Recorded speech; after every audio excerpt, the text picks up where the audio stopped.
Ayan, kung mahal ninyo ang inyong asawa, mahalin ninyo ang concrete products namin. Ayan, Dragon Fruit Post Molder at saka Pins Concrete Post Molder, di ba?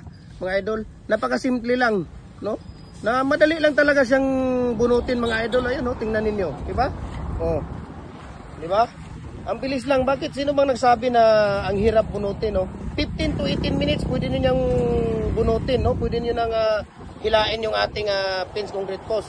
Ayan, 15 to 18 minutes pagkatag-init. Okay? Pagkatag-lamig naman, yung tawag dito, yung walang makulimlim at walang init, 25 to 30 minutes lang yun. No? Saglit lang dong. Ayun, papakita natin. Ayun, tingnan niyo. Napakaganda po mga idol. Ayun, grabe. Di ba?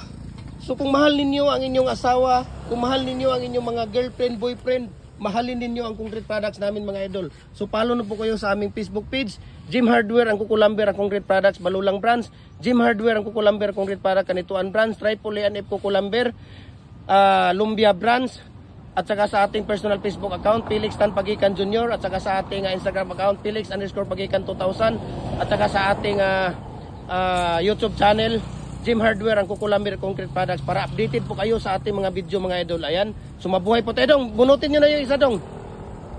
Para updated po kayo sa ating mga video. Ayan, tingnan ninyo mga idol, Ayan, tingnan ninyo kung gaano kabilis ang pagbunot. Ayan. Oh, di ba?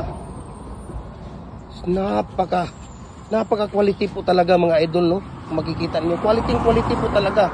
Ayan. So, maraming salamat. God bless po sa ating lahat. Ayan, mabuhay po tayong lahat, mga idol. So, talagang napaganda ang concrete products natin. Pag maganda ang ating molder, napakaganda po yung ating concrete products. Ayan, di ba? Simple lang po. Ayan, maraming salamat. God bless po sa ating lahat, mga idol. Mabuhay po tayo.